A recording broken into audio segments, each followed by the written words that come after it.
네, 이항영의 월가에도 함께하겠습니다. 이항영 위원님 나오셨습니다. 안녕하십니까? 네, 안녕하세요.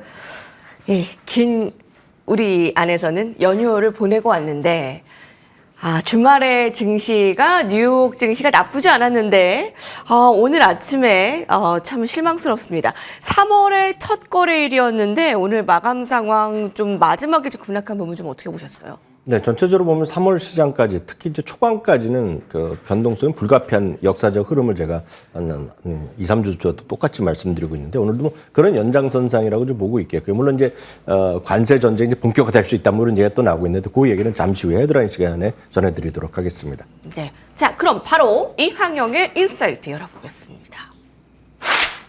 3월 시장 어디로 흘러갈까? 네, 이제 3월의 첫날 미증시의 마감은 급락으로 이제 시작이 되었으니까 자, 3월은 어떤 방향으로 흘러갈까? 뭐 예측을 제대로 해보도록 하죠. 네, 지난 한 주간에 보면 S&P 500 그리고 다우지수 그리고 나스닥 모두 상당히 그 진폭이 컸으면서 하락세로 마감됐습니다. 그렇지만 마지막 날은 좀 반등을 시도하긴 했었는데요. 1월은 상승 그렇지만 2월은 전체적으로 보면 하락했고요. 특히 S&P 500도 1.87%가 2월 달에 하락했습니다. 그러면서 S&P 500이 연초 기준 결국 마이너스까지 잠깐 갔다가 지난 금일자로는 또다시 약간 소폭으로 상승 마감했지만 전체적으로 나스닥은 마이너스 2.4% 연초 대비 하락세로 일단 지난 주말 특히 2월까지 일단 마감됐습니다.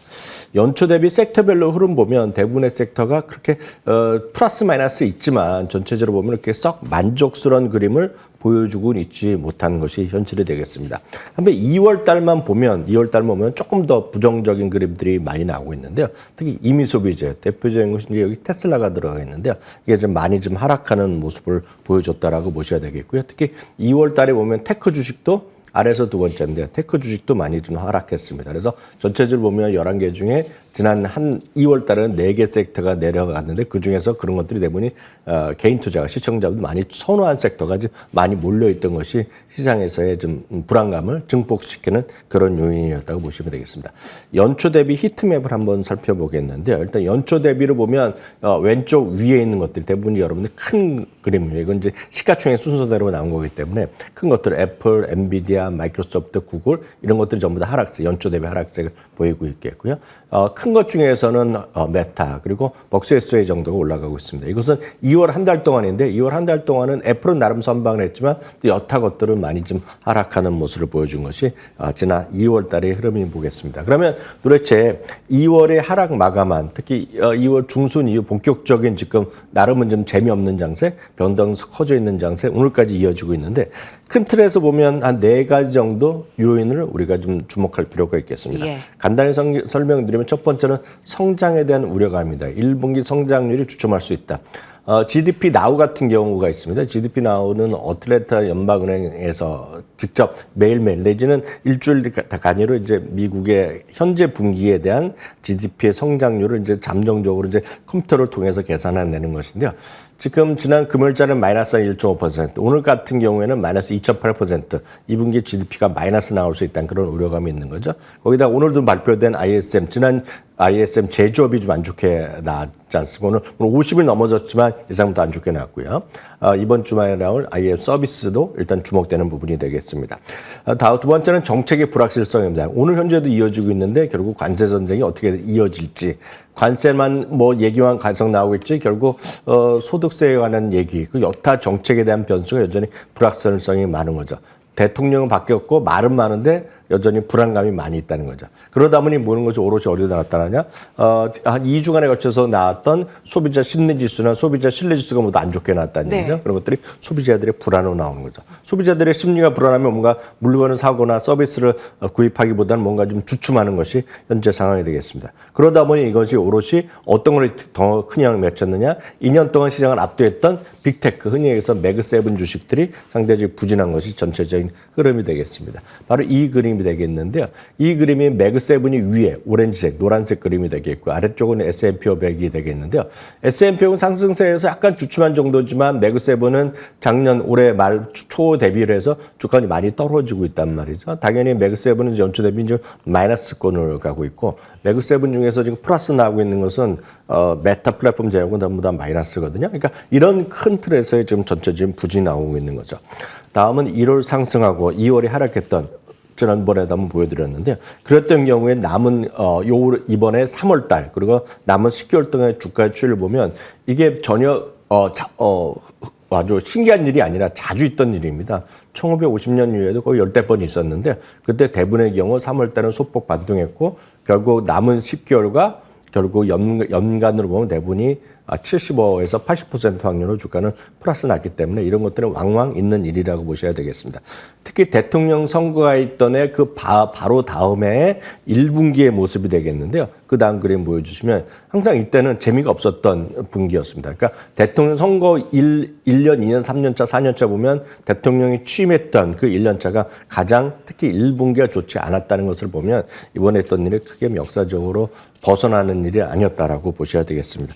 그리고 또 하나 보면 그러면 역설적 언제 좋았냐? 대통령 선거 이후 다음에 딱 보시면 2월 달에 마이너스 났던 거 보실 수 있을 텐데요. 이번에 똑같다라고 보셔야 되겠고요. 3, 4, 5월은 다소 좀 반등하는 쪽으로 그림을 보셔야 되겠습니다. 특히 상순과 하순을 나눴을 때 보면 3월 초반까지는 큰 재미가 없었습니다. 2월 하순부터 재미없는데 날짜로 찍으면 한 3월 10일 전후 본격적으로 보면 3월 중순 이후에 주가는 좀 회복했다라는 경험이 있다라는 것도 참고하시면 좋겠습니다.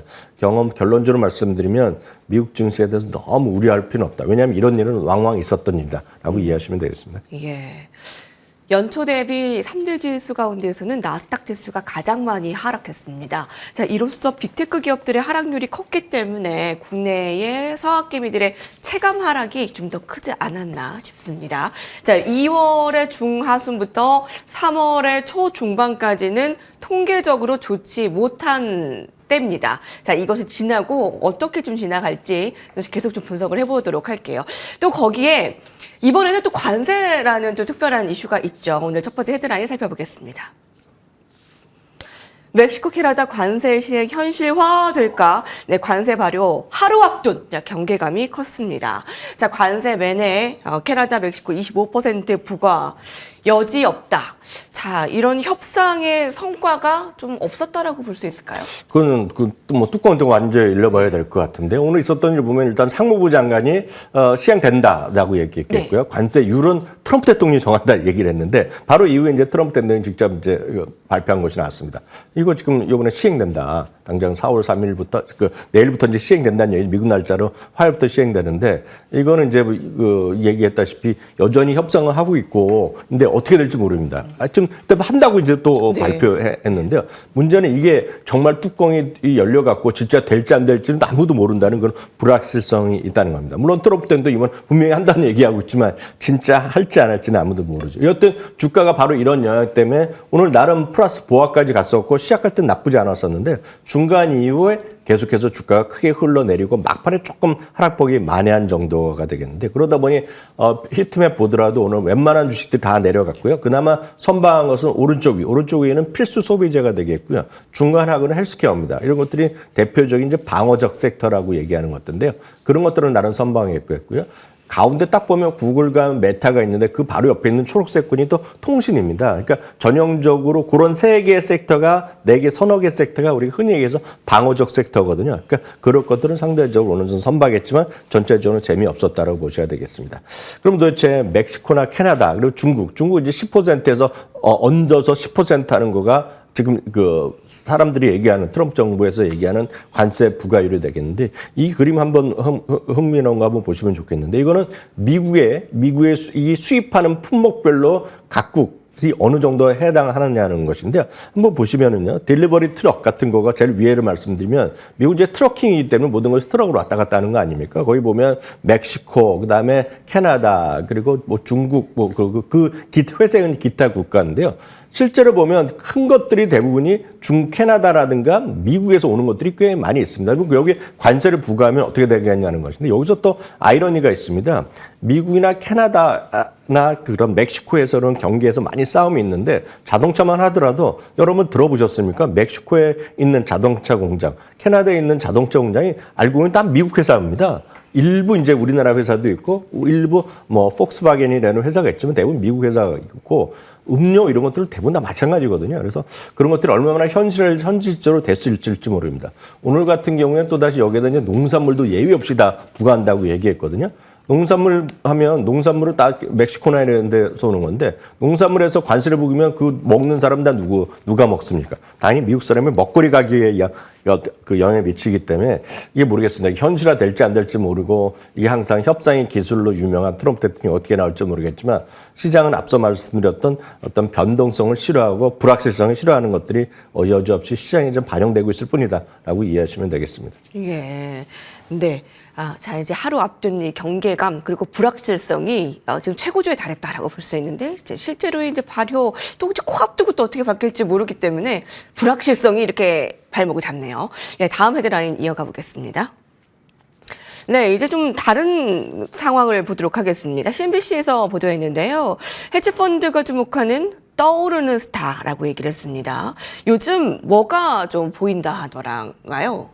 네, 골드만삭스에서 미국에서 활동하는 600여 개의 헤지펀드를 다음 조사해봤습니다. 그래서 지난 1분 분기 전 대비해서 얼마만큼 또 새롭게 종목을 좀 늘여놨는지 그런 것들 한번 찾아봤고요. 그러면서도 골드만삭스 내에서 매수 의견을 갖고 있는 것들을 종목으로 찾아서 한 10개 종목을 헤지펀드가 주목하는 것 중에 자기네가 봐서는 이거 살만하다는 주식을 한 10개 정도 표시를 했습니다.